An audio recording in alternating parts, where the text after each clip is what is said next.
Good morning, everyone, and thank you for joining yet another Ironside Take 30.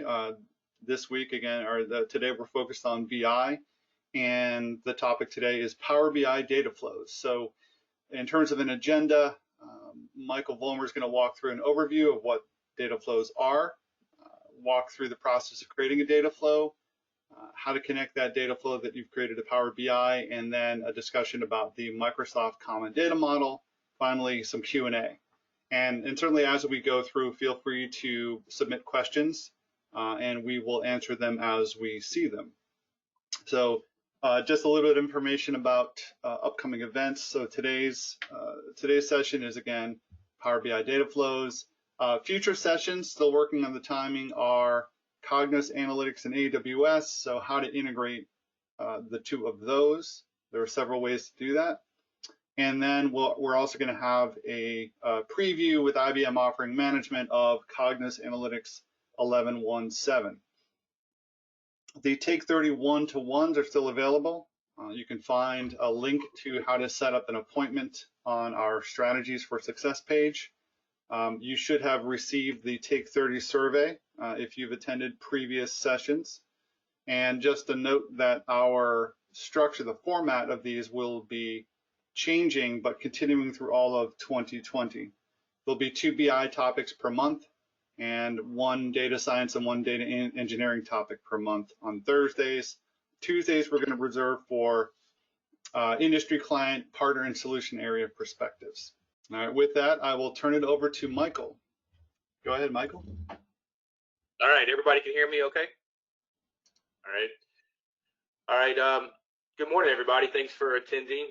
Today, we're going to talk about Power BI Dataflows. One of the topics that I actually find very interesting that I did not initially realize how powerful it is. So what Power BI Dataflows are basically is it's an ETL tool, if you will, that's built into Power BI Service. And again, it's so Power BI Service being the web component, right? So again, you can think of it as a simple ETL tool that's similar to, if you're familiar with Alteryx, Tableau Prep, and then there's a few other ones out there too, right? So again, the goal with Dataflows is really to import data, pull it into your Power BI environment, and do some data cleansing, data loading, things like that, right? It can connect with any of your business data from various sources, be it flat files or on Excel files on a server somewhere, all the way down to SQL Server, to Hadoop, BigQuery. I mean, it doesn't have any limitations on the queries that it can connect to. So any cloud-based data connections, and again, all the flat files. So again, it's from Microsoft's website. The idea here behind it is you use Power BI Dataflows to clean, transform, and then load your data into Power BI storage, right? You actually consume the data flows themselves in Power BI Desktop as a actual data set. So you import it just like a database connection, just like you do any other database, except that it's coming from the Power BI service. Now again, just want to point out that it's not, it doesn't replace traditional ETL tools. It is a departmental solution in a way. It's a great tool for what it is, but it is, again, going to be geared towards Microsoft building, content for Microsoft itself, Power BI. All right, real quickly, it is free.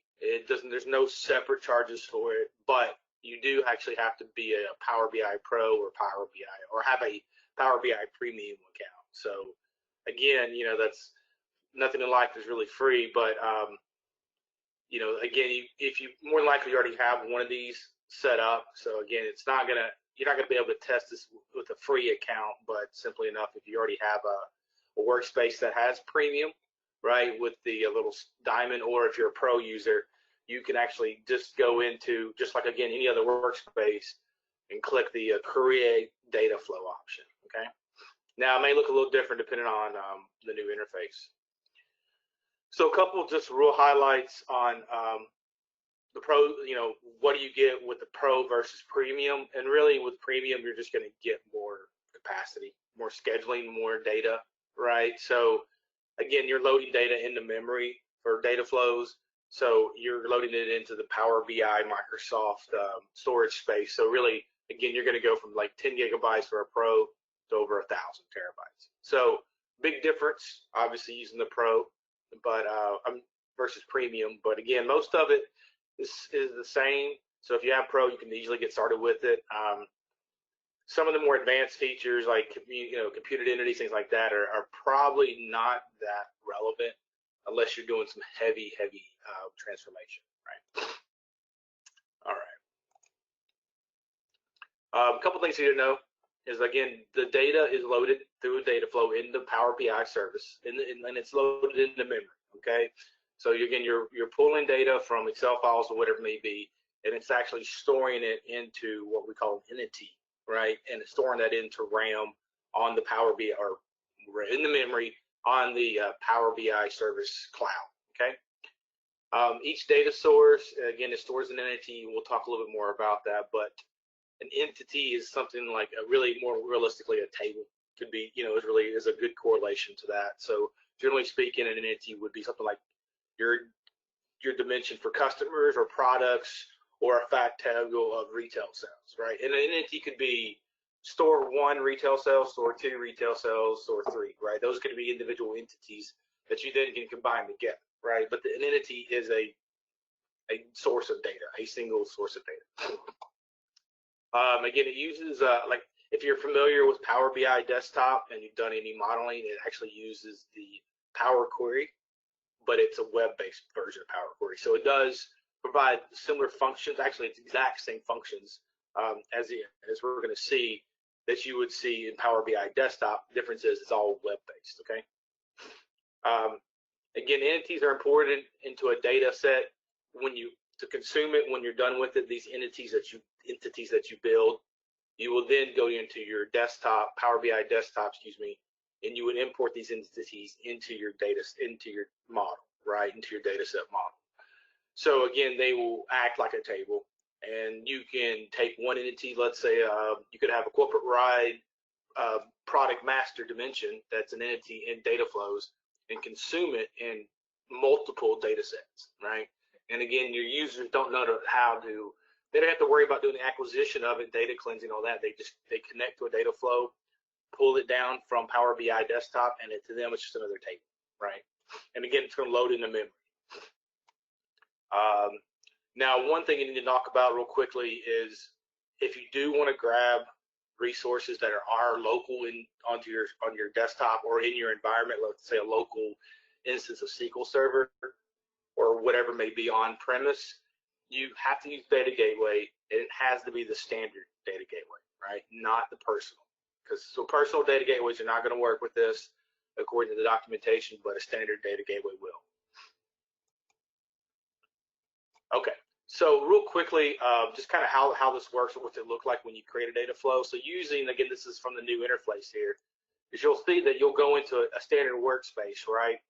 Now my workspace is called Dataflow Labs, and as you can see, we'll click the new button, and there is a option for data flows, right? So again, simple enough. It's just like building a report or anything else. It's just another option now. Now, this again can be controlled by security, and from your tenant settings, you can control who has access to create data flows and things like that, right? So it's not, by default, it is limited to certain users, right? So you can easily control that. And once you click on the create a data flow option, you'll get a new screen, and it'll ask you how do you want to go about doing this. So a brand new data flow, you're going to define a new entity, and you're going to pull in data, right? Now you can pull in from other data flow models, and we'll talk about this common data model here in a second, but you can pull in from another common data flow model too. So you can, if somebody's already spent enough time building a let's say, some ETL around a table, you can actually, another entity, let's say again, product master, you can pull that into your data flow itself. So the data flow could consist of multiple entities itself, right? But, generally speaking, if there's other data flows out there and you want to consume what people have already built, you can easily do that by linking those data flows together. Okay, so when you do basically build a brand new one. So we're creating our data flow. We're going to define a new entity. And you'll see a list of all the files and all the cloud-based database types that you can pull in from, right? Now this is, there's quite a bit on the screen. I didn't actually get a screenshot of all of them, but you can even pull in things from, let's say, AWS, so Amazon Redshift, obviously the Microsoft Power BI platform, in the Azure, but similarly SAP HANA, local access databases, Excel, things like that, or anything that's stored in the cloud, works too. But again, if it's a local file, you can connect to it easily enough. You just have to use a local, you have to use a data gateway to connect to that, right? And again, that's not anything different than, again, if you were to have a data set that's on the web on Power BI service and you have to refresh it, you would actually already have that data gateway installed. So that's, it's very common to have one already set up in most environments, unless everything is completely web-based, cloud-based. So again, you can pull in data from Amazon and Google. So, it's quite amazing what you can pull from. And then again, this common data service from Power Platforms, which is the Microsoft product. You can actually access that. And we'll talk a little bit about that at the end. All right, so when you do connect to a file, right, and I didn't show that screen, but once you connect to it, you're going to get basically Power Query on the web. And this actually looks like the desktop, but it is not. It actually is a web version of Power Query with all of the same functionality that you normally see in the desktop, right? So it uses M code behind the scenes, which I didn't, have a screenshot of it, but you have the same options to split tables, to manipulate your data, do whatever it is that you want to do. Again, it was just like the desktop version. The only difference is that the processing is going to happen on the cloud itself. Okay. All right. Additionally, Dataflow is, again, data is stored as an entity. So if you're looking here, we can see that I have two entities, one called financials and one called countries. These, in essence, are actual tables, or in this case, technically, they're different tabs in Excel, but same concept, right? So these are consumed from a local file that I have on my desktop. And you can see when you go once you've built your data flow, once the data is stored, you're now in Power BI desktop, right? So if you're looking at Power BI desktop, you'll notice that when you go to get data, right, like you would import data like you normally would, you do have an option for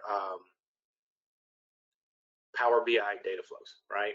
So you can pull from a Power BI data set that's already published, but you can additionally pull from Power BI Dataflow. And then if you'll notice, you'll see then the next screen you're going to see, obviously, is the data flows that are available to you. And you can just check off these tables, and they will import just like any other table into your model, okay? Additionally, I want to point out that one of the bonuses of using data flows is you can label things as promoted, right, or approved, so people know that this data has been certified. You can certify it too, but data has been cleansed and approved by the corporate environment, right? So the idea here is you're building these data entities out there for your users, and they're not having to worry about doing all the extra work to clean up the data, manipulate the data, whatever it may be. You can build an enterprise level, if you will, set of data that can be consumed by all your different models, data set models, right? So your users don't have to reinvent the wheel over and over again, and you can control the quality of the data because you can control the data set itself, or the entity, in the data flow. So again, it's geared towards more, with the data flows, you can think of it as a step towards an enterprise solution, right? It's managed by one or two groups in theory, and that control the quality of the data and vet the data out. So it's much better of a solution than having multiple users on their desktop building in little islands of data. Now you can control it from a global standpoint, right? Now you can actually map the data that you pull in into the Microsoft CDM. And this actually is a very powerful concept here for Microsoft. So what Microsoft Common Data Model is, and I'll just read from the slides here, but it's a standard metadata system developed by Microsoft, right? So Microsoft has came out and they have decided, it's kind of like a standard ERP in a way that they said, okay, listen, if you have a product master, right? The product master looks like this, and it has these columns with these names, the customer master, etc., right? From retail sales down to inventory management, etc. So they have these predefined metadata models that you can actually take your data set that comes in from Power BI Dataflows and map to this. Now the bonus of doing that is that it's standardized, right? And two, it's you use standard naming conventions. And now once it's in the CDM, it can be used beyond just Power BI. So it's a part of the Microsoft Power Flow, which is not really, again, part of today's class, but there you can once you can pull it into the Power, Microsoft Power environment, right? There's quite a bit of options. You can use it with other entities. So you can consume it, let's say, in analysis services cubes, push it back into Azure database. I mean, there's a lot of options with it, but now it's sitting into a standard schema itself that can be used by other components. And again, within the Microsoft environment. And again, this is some of the stuff on Microsoft's website. Each entity includes attributes, semantic data, metadata, and relationships. So it actually, again, once you map everything correctly, it handles the relationship behind the scenes. So it's creating that data set model or catalog or whatever you want to call it, the metadata model for you. So you don't have to worry about building it. You just map your data to these tables, and that's it, right? Now it will also automatically, again, rename it. So if you have, whatever columns you map, the output of that from a metadata standpoint are standard naming conventions that are part of the CDM itself, right? And really the biggest benefit is that it simplifies your data management by unifying data into a known form and applying structure in a way that is that's consistent across all your Power BI models. Okay. And again, you map your data flow you map a data flow entity into a CDM entity, right? And so just high level. And again, I'm not going to go through this too deeply, but this is a small screenshot of the common data model schema that comes with Microsoft, right, that you can leverage. So again, you have one for sales, and you have services, and you have supply chain. I mean, it's quite in depth. And again, each one of these have a component that breaks it down further, right? So, like if you have, competitors, you can't really see all of these, I don't think, too well, but there's a product listing, things like that. So again, it is quite detailed. And again, it does provide a nice foundation for consistency across your environment. And then real quickly, how do you do that? Is when you're in the web-based Power Query, there is an option as you pull stuff in, there's an option to map to standard, right? And it's mapped to standard CDM. And this allows you to map your individual columns to the corresponding metadata columns in Microsoft CDM. All right, and then it looks something like this. So again, this is just a standard mapping screenshot, but again, you have your source columns, and this is a mapping to the account entity, the CDM. And so you can see that you can map the individual fields to the actual metadata fields that are defined inside of the CDM itself, right? So, and again, you can leverage that again in other data flows, also into Power BI data set models. You can import from the CDM that way also. So again, it does give you a way to standardize your structure of your model, and it can, in theory, simplify the naming conventions. All right, so that was a real quick overview of data flows. There are obviously some more details in there, but for the most part, it's initially a fairly straightforward tool. To make it more enterprise and more robust, there are some caveats and things like that, but we've hit the highlights of this, and we're a few minutes after the mark here, so we've got some time for Q&A.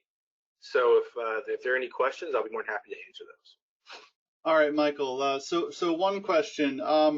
Can you talk a bit more about how this fits in with, I guess, more traditional ETL? Right, exactly. So Dataflow is extremely powerful, but you should think of it more as either an augmentation to your ETL process or a departmental solution, right? So there's no cost to get started, right, other than having the license. So that's the bonus of it, but it's not going to replace highly robust ETL process that acquires massive amounts of data from SAP, things like that. I mean, it's not to build a data warehouse. Its goal is to keep the data in Microsoft, right, and really more around creating data content for your reporting, for a data set for Power BI desktop or for other components of Microsoft, right? But it's more departmental in a way. Not that you couldn't make an enterprise depending on the company size, but generally speaking, it's not meant to, again, replace the robustness of a true ETL solution from like SSIS or Data Stage or whatever's out there, right? Okay, all right, thanks for that. Another question, is there any way that I can, is the concept of security applicable to Dataflows? Absolutely. So, you can define row-level security, right? I mean, that's really done actually at the data set model, but you can secure down who sees the data flow. Like, again, it's just like another object in your, which I didn't have a screenshot of, another object in your workspace. So you can secure the workspace so you can see the data flow in the workspace first off, right? But additionally, you can easily secure down who can create data flows and then what level they can obtain the data from, right? So, and again, it's any kind of row level security, which is, I don't know if that's what you're asking, but row level security would be done really at the data model level. And when you pull it into, let's say, a data set inside the Power BI desktop. Okay. All right, thanks for that. So it seems like someone has an on-prem data source and wants to get a deeper understanding of I guess what's necessary from a gateway perspective. And it sounds like there's two kinds of gateways. That's right. So when you're in the Power BI web, there is a download icon where you download a plethora of things, one of those being the desktop tool, for example, right? But there's a data gateway. And so there's two versions of it. There's the personal mode, and then there's a standard. When you install it, make sure that it'll ask you, it's really the same data gateway, just make sure that you select standard. And standard is more robust, but it basically provides a connection into your environment. You don't have to have multiple data gateways. I mean, you can, but generally speaking, the data gateway is basically a secure tunnel back to the cloud. So it basically allows Microsoft Web, PowerBI.com, to connect to inside your network to those files. So long as your files are accessible by the gateways, whatever computer has the gateway on it. So generally speaking, you would have most of your Excel files or flat files, hopefully on a shared drive somewhere, right? And then you would access it as such. So you would just type in the UNC path, whatever it may look like from that server that the gateway is installed on. But again, personal server is really the same thing as the standard. It's just that it's the standard is more robust, right? And it requires you to. Standard only works with standard workspaces, right? Whereas personal only works with my workspace. Okay, I think that's it for questions at this point, unless there are any more questions from the audience that you want to ask. We'll give a couple moments for that. Yeah, absolutely. And again, I would say that as you start to get more, the more time you spend with Power BI as it continues to grow in your environment, you're going to find that Dataflows is the starting point for most of your models. Again, mainly because you're moving a lot of that complexity away from individual users on their desktop and putting it into Power BI service. So I want to be careful about saying enterprise, but it makes it much more robust so that it's more usable for other people to consume the work that you build. So if you spend all this time building, again, a product master or a customer master, you obviously will use that in multiple places. You don't have to rebuild it every time, right? For individual users, they can just consume it and pull it into the model like any other table, and it's already vetted and clean. And from their perspective, it is a table, right? So, and then again, you can manage it from a global standpoint. So long term, it is much better organizational wise to build your data sets, model your data sources and data set model, if you will, in a data flow as individual entities. No more questions, but I do want to highlight the registration link for the next set of Take30s. It's actually in the chat window. And with that, we can conclude today's Take30. So thank you very much, Michael. Thank you, guys.